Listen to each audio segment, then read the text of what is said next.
اللهم في يوم الجمعة نسألك أن تمسح عنا أوجاعنا وتحقق أمانينا وتنور ظلمات ليالينا. اللهم اسقنا فرحا وارزقنا من كل مداخل الخير. اللهم وبدل أقدارنا إلى أجملها فأنت القادر الذي لا يعجزه. காலடிதான் சொர்க்கம் இருக்கிறது என்று சொல்லுகிறார் நபிகள் நாயகம். ஏன் அவ்வாறு சொல்லுகிறார் தெரியுமா? 10 மாதம் உன்னை சுமந்து புரண்டு படுத்தால் கூட உனக்கு வலிக்குமே என்று, உனக்கு வேண்டியதை மட்டும் உண்டு தனக்கு வேண்டியதை வெறுத்து, நீ பிறப்பதற்கு முன்பே உனக்காக இறைவனிடம் வேண்டிய ஒரு ஜீவன், உன்னதமான ஜீவன் இந்த உலகத்தில் உண்டென்றால் அது உன்னை பெற்றெடுத்த தாய். நான் கேட்கிறேன், ஆஸ்திரேலியால நாய்க்கு உள்ள மதிப்பு இலங்கையில தாய்க்கு இல்லையா?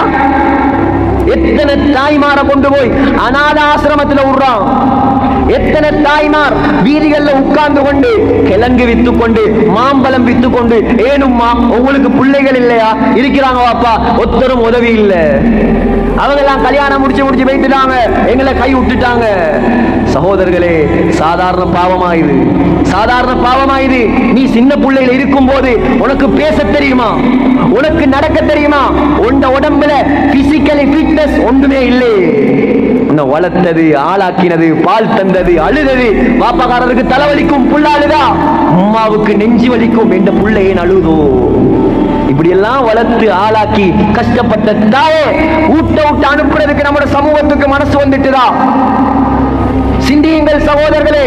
ஸல்லல்லாஹு அலைஹி வஸல்லம் சொன்னார்கள், ஜாமிஉ திர்மிதியில் வரக்கூடிய ஹதீஸ், இதா தஅர்ரஜுல் இம்ராத்தஹு வ கௌமஹு வ அதனா ஸதீகஹு வ aqsabahu, ஒரு காலம் வரும், இந்த காலம் தானது, இந்த காலம் தானது. சொன்னார்கள், மனிதன் முஸ்லிம் ஆம்பளை பொண்டாட்டிக்கு வழிபட்டு தாயை ஒதுக்கினால், பொண்டாட்டிட பேச்ச கேட்டு தாயை நோகடித்தால், நன்றாக கவனமாக கேளுங்க, உங்களோட பொஞ்சாதிமார், உங்களோட மனைவிமார் சொர்க்கம் போக வேண்டும் என்றால் நீங்க பொருந்திக் கொள்ளும். உங்களோட பொருத்தம் இருந்தா தான் உங்களோட மனைவிமாருக்கு சொர்க்கம் போகலாம். ஆனால் நீங்க சொர்க்கம் போக வேண்டும் என்றால் உங்களோட மனைவிட பொருத்தம் அல்ல வேணும், உங்களோட உம்மா உங்களை பொருந்திக் கொள்ளணும். உங்களோட உம்மா உங்களை மன்னிக்கவும். அது கசப்பாக இருந்தாலும் சரி, தாய் மன்னிக்கலையா சொர்க்கம் ஹராம். தாய் மன்னிக்கலையா அல்லாஹ் மன்னிக்கவே மாட்டான்.